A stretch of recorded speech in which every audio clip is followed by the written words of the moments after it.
Welcome everybody to Sociology. This is Introduction to Sociology with Professor Mead.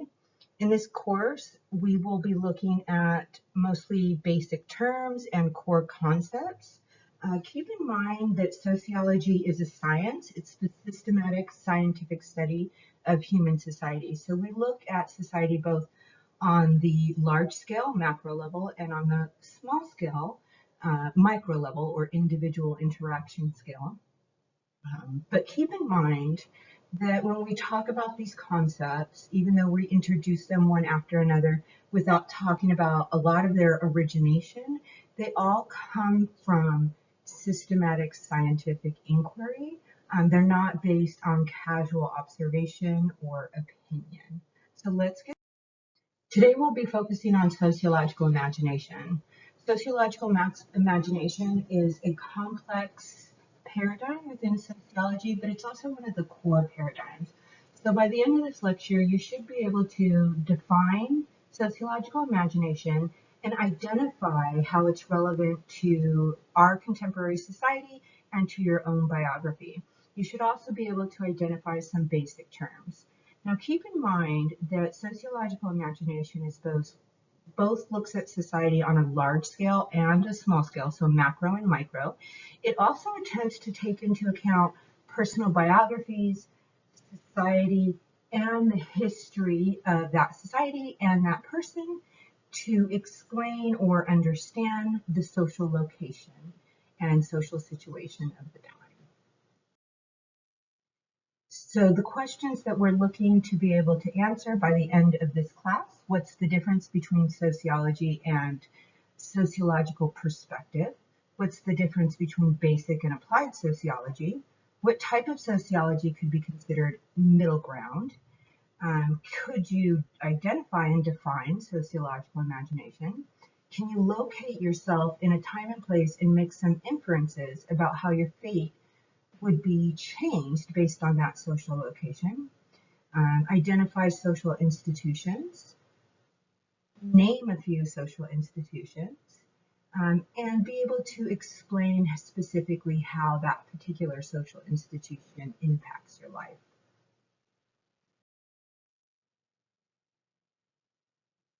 Basic term sociology, the technical definition is that it's a scientific study of human society. And what we know about sociology is that it often debunks commonly held beliefs about society. However, the common person often thinks of sociology as what we would call armchair theory, which is casual observation, or about just making assumptions about people in general. We don't do that in sociology. Instead of making an assumption just based on our own history and bias and casual observation, we use scientific inquiry, data analysis, and information to test hypotheses, to see if these often commonly held beliefs about society are true. A good example of how science in general or data and information can debunk a commonly held belief is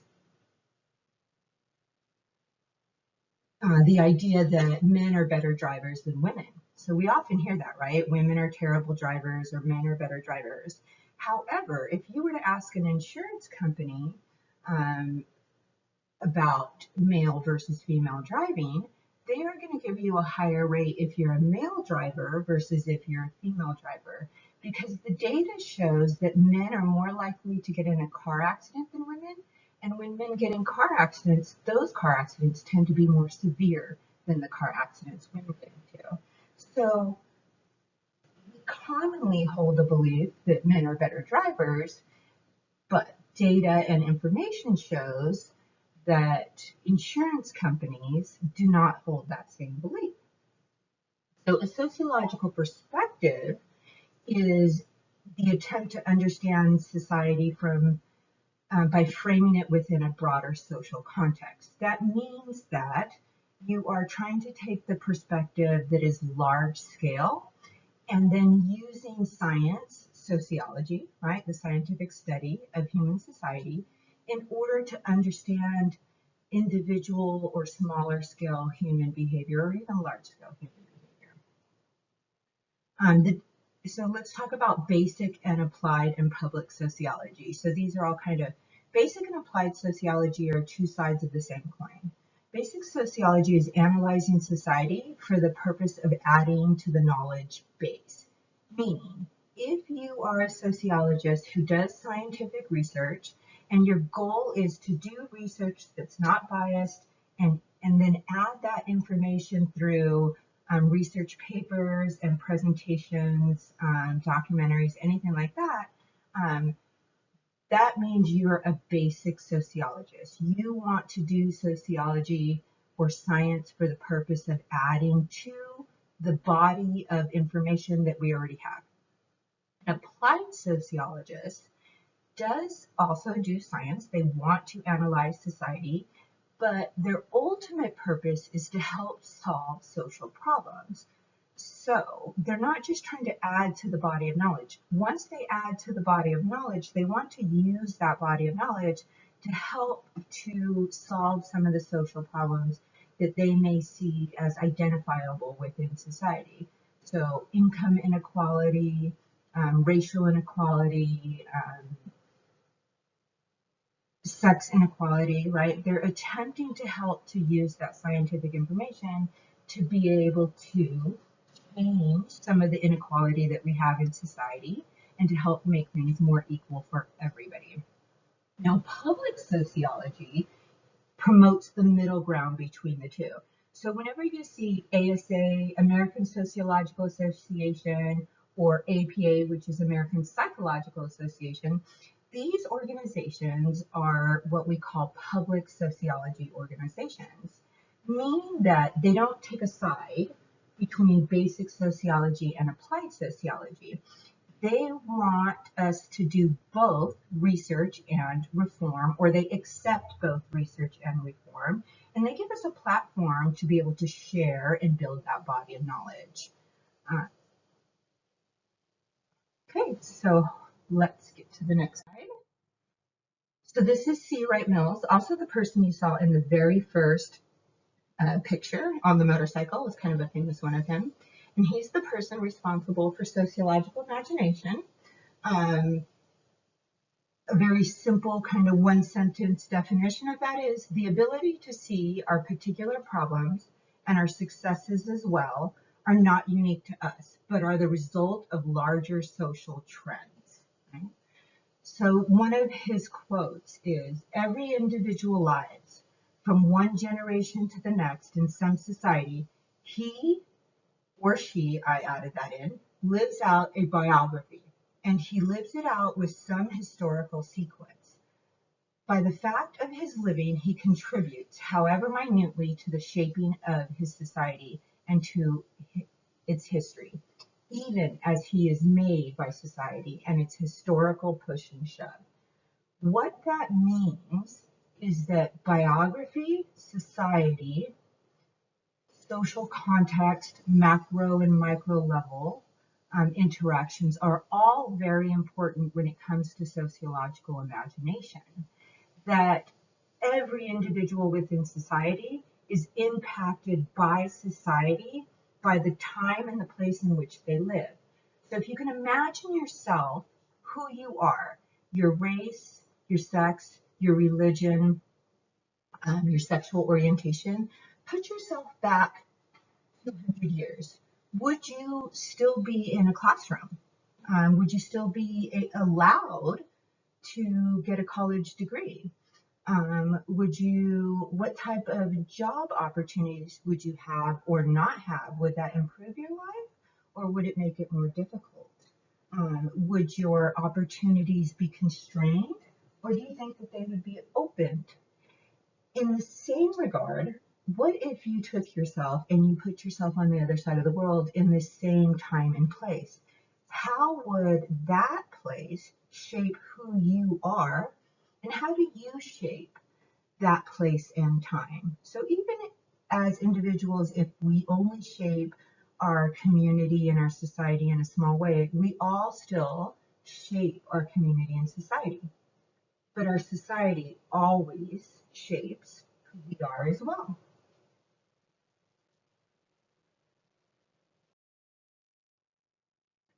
One of the ways in which it does it, in which society has a very strong influence on who we are, is through what we call social structures or social institutions. So, social structures are things like government, education, religion, economics, family, uh, economy, technology. These are all social structures within our society. So, don't think of government as just the DMV or just Congress, right? The government is the system of government within our society and how that influences us. The economy is not just your access to a job, but it is the economic basis that your society uses and the opportunities that you have or don't have within that economic basis. So religion isn't your church or synagogue, it's the religious institutions. The one that people sometimes turn their head at is family. So how is family an institution? So when we talk about family as a social structure and institution, they're not talking about your individual family. They're talking about the concept of family and all the policies and laws surrounding that idea. Who do we consider to be family in our society, and how do we structure our society around that concept? What opportunities does that increase for you as an individual or decrease for you? So it's the concept and the structure of family within our society, not our individual families. So if we think about our biography, society, and history, right? And we think about it in terms of the social structure or institution of the economy. We could say something like, the economy is making it difficult for me to find a job. Or we could say, these large scale macro level forces of the economy are impacting my personal life, right? Nobody has jobs to offer, and therefore I'm struggling to find a job. Not what's wrong with me, why don't I have a job? That's not understanding through the sociological imagination. Understanding through a sociological imagination means that you're able to place your individual self into the larger, broader social context and understand how those things are impacting your life, right? So if you have a developed sociological imagination, you're more likely to say, I'm not the only person with personal economic problems because it's the result of a larger social trend, maybe an economic downturn, or I'm not the only person who's having a difficult time finding a job because the economy is turning down. Can you do the same thing with education, family, or media, one of our other social institutions?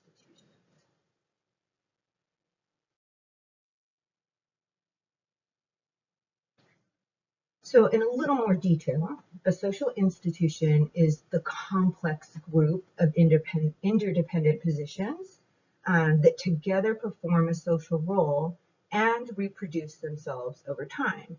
So, if we think about something like, um, let's use, what have we not done yet? Let's use religion. So, the social institution of religion, right?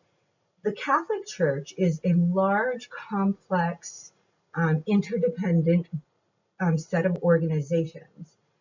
Even if you're not Catholic in our current time and place, you know Catholic ideologies, and they may actually, very well actually, impact your everyday life because people's ideas that are connected to their religion can be impacting your personal life through government policies, through economic policies, or even through types of education, and especially through your family. They set the context for your behavior. They set the context for your orientation to life. They even shape the way that you think and your behaviors, even if you may not necessarily realize that's true. Let's take education, for example. When you go into a classroom as a student, you already know that you're going to sit in one of the seats designated for students. You've probably never seen a student walk over to the teacher's podium or desk and sit down, or go up to a teacher and call them dude and then, butt into their lecture. That's because when you walk into the institutional organizations of any classroom, right, any educational system, there's certain rules and behaviors that the teacher should take, but you also know there's certain roles and behaviors that the student should take. So it's going to set the context for your behavior. It even shapes the way that you think. Now, I don't mean that your teachers are brainwashing you, because that's simply not true. What it means is that when you walk into a classroom, if your teacher were to, for example, break the social norms and they are sitting in a student seat, you probably are going to assume that they are not the teacher, because you are already thinking that that's their role, that's the way that they need to behave, and if they break that norm, it's going to change the way that you perceive their identity and their role. You also have a certain set of expectations. In our culture, we often don't expect our teachers to sit down with us or have a lot of discussion with us. We also don't expect to do a lot of activities in our classrooms in college. We expect the teacher to stand up front and lecture towards us, and for us to sit down and learn quietly and passively. When a teacher moves into a different style of teaching, sometimes students actually get quite upset and say, well, they're not teaching. Even though the teacher is teaching, your thoughts are that since they're not taking the role that you expect them to take within the classroom, that they might be teaching in a different way, your thoughts about their teaching method or style can be influenced in regards to that. What I want you to think about when you think about an institution is that you need to frame your thinking on a macro level, right? On a large scale level. So it's not your local classroom, it's the education system as a whole.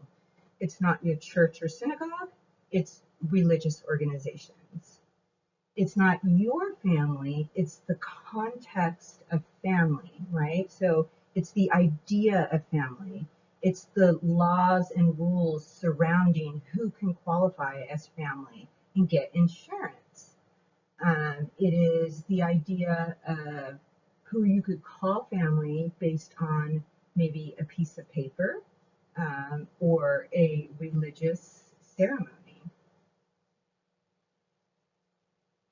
A few examples of this would be our religion, our education, our economy, medicine, so think of the medical field as a whole, not your doctor's office, politics, law, science, military, mass media, and family. These are a few examples, good examples of institutions. Okay, so our study guide questions, also found in your discussion board, that I would expect you to answer as a group. You can divide them up any way you would like, are the following 8 questions. And I hope you enjoyed your very first lecture.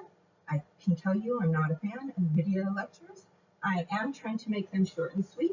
And a lot of the videos and other information that you will find in your activities, this would have been done in the classroom had we been in the classroom. So our lectures have gotten shorter, but they're also made up with the additional information, text entries, videos, Flipgrids, different types of activities that we're doing. Have a nice day, and thank you very much.